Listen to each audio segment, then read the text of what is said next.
There's been a new wave of Bethesda boycotters, and it's just not going to work unless something happens. Now, what we have to realize is, according to DragonForks93, there are better reasons to boycott Bethesda, as he says, than the latest Mick Gordon thing: the inability to create functional games, the crappy writing, absolute abuse of the modding community, and entirety of Fallout 76.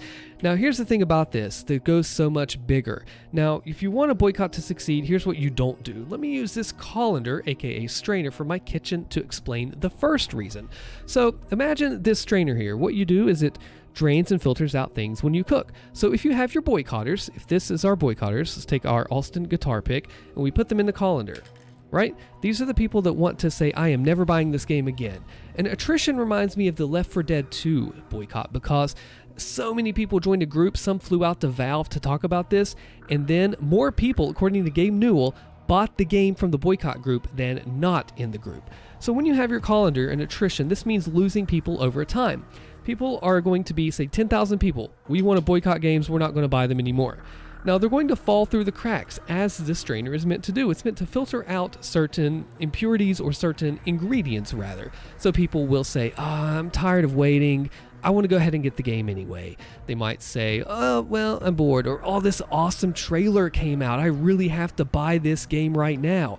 And filter, little by little, the original group is not so large anymore. And your numbers that you once had, you do not have any longer. They get filtered by the strainer colander from my kitchen. Now, we need to take a look at some other comments as well. Some people are absolutely going to boycott. This person says it's a big issue, and now with Microsoft owning ZeniMax, they've canceled their Game Pass subscription until this is resolved. And as my file name note says here, the console is merely a loss leader for the Xbox, PlayStation, whatever. The real money is in the subscription service, like with Game Pass. So canceling Game Pass is probably the way to go, other than maybe not buying things, because they're losing money on the consoles to bring people in the door for this monthly recurring Game Pass subscription service. And so that is a very much way for people to do damage that way. And I mean, people are saying they're not going to do it. Zelda Fan 158, great series by the way, says they're not buying another Bethesda or id Software game until things are made right. And then Micro says it's probably still worth buying an id shooter, but definitely skip any Bethesda Softworks developed RPG at this point. What you gotta understand is, I believe in 2001 is when the split was. Bethesda Softworks is a publisher, and Bethesda Game Studios is the actual game maker. It's like you go to Sam's Club store and you get Softworks, Sam's Club, and then you get angry at something there, and then you go blame Game Studios, which is Walmart. The two stores are connected, but they're also separate entities. So if you have a complaint with one, you need to take it up with that one, not the other. However, a boycott will attack both, as they're still under the same house, the same umbrella of Bethesda. Interesting distinction to make there.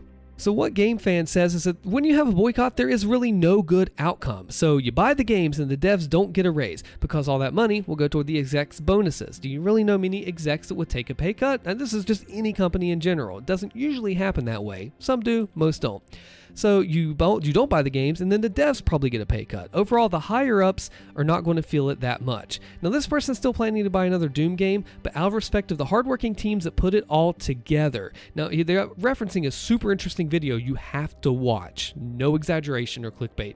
It's how they programmed the AI in Doom 2016 and the amount of work that went into these systems. So when you're buying a game from a boycott, you have to look at, I am supporting the devs that have nothing to do with some of these situations, the hardworking you and I, the everyman, just like you and me, that just try to make a living and work on video games, getting to do essentially their dream job in a tough industry. And some people will say, I'll not support Bethesda for as long as Marty is there, and I'm aware that boycotts barely do something to sales, because you have to look at that big picture. Now, this one from Rashir, I'm going to summarize this comment that says, when has boycotting a game actually worked? So, as I went back to earlier too, when you talk about this sifter, this strainer, you have the large group of people, if you remember, you filter them in here just like this, and over time people filter out for whatever reason. When you have the people that are in this top layer, that's a lot, right? You think that's so many people, but the people that can fit in this top layer are nothing compared to what is in the whole kitchen. The casual players that give two craps about drama, that just want to play the game after they get off work for an hour, the dads, that's who you're competing with. Every person that's in the loop and knows what kind of behavior these companies, the comment says, and the people that run them are getting up to, and said person has decided to refrain from buying. For every person that does that, there are two that don't. So as a boycotter, you have to ask yourself, I'm taking this personal sacrifice to stand for a cause. And hey, look, I believe you should stand up for what you believe in. If you want to boycott, if you don't want to buy a service or a game, support something, don't do it. Boom, make your voice heard. Stand up for it. Absolutely do it. But you have to look at your own limitations and how that impacts those around you and what you can do with those others around you to do that. Now, as this goes on to say here, that's not factoring in the fanboys that will blindly consume anything because they have somehow deluded themselves into thinking it's impossible for the favorite corporation to do anything wrong. Here's the thing. If you're going to boycott one company, there's a lot more out there in this world that are doing things that you and I would not support. So you really have to consider what is worth it to you. Where do your morals stand? What personal sacrifices are you willing to make for a game and for your entertainment and for your own wallet and finances? These companies will never change until it starts hurting their wallets. So significantly, they see no other choice. But oftentimes, as the comment says, there aren't enough people aware of any boycotting efforts, let alone actually care. Back to Strainer again. The people, the casual people have no idea this is even happening. Yes, the Mick Gordon letter from Reddit was huge. His Twitter was huge. But how, for every person that follows those, there are 17 that don't. Why bother to prevent yourself from playing a good game when you know the company will affect nothing? So, there's a lot of interesting comments here, and more people are realizing not enough people will do it, so it's pointless in my opinion. You have to boycott Microsoft too, since they own Bethesda, and boycotting Microsoft is never happening. Although it is happening, back to our other example of canceling Game Pass as the way that they're going with it. Boycotts don't work most of the time, Terra Enigma says, and I see no reason for it here. First of all, in this case, we don't know everything, although there's more to the story. I think exposing this is right to do. I just feel that if you're announcing boycotting something to be kind of a selfish thing to do, as in, hey, look at me, I'm sacrificing something for the betterment of some cause, or mankind, it'd be more honorable to just boycott and not announce it to the world. So this is where you're going to have a bit of, not a shift, but a disagreement. If you're saying, look at me on my high horse, I'm boycotting, you are essentially, I would liken it to what people would say if you're feeding a homeless person but getting it on camera so you can upload it to TikTok to get some of the clout, like, I feel good about feeding the homeless, right? So if you're going to boycott, don't do it for that reason. Do it for the cause that you believe in. And okay, here's a perfect question to ask you. Now, I really want you to pay attention to this. If you support or if you don't support boycotting, it's one of the most important things in the video. Would you boycott a game or a company if you just knew that nobody else would know? Would you still do it? If you could never tell a soul in this world that you were boycotting, would you still do it? Man, that is deep. And there's so many interesting things to look at. And VFPS says, no, sir, business is business, and the actual devs that did, including Hugo, have nothing to do with Mick's situation. Talks about the masterpieces have some sort of controversy.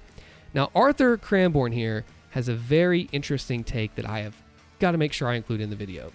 The same community financed the entirety of Doom Eternal's development. What percentage of that community would contribute to a crowdfunding campaign for Mick's lawyers?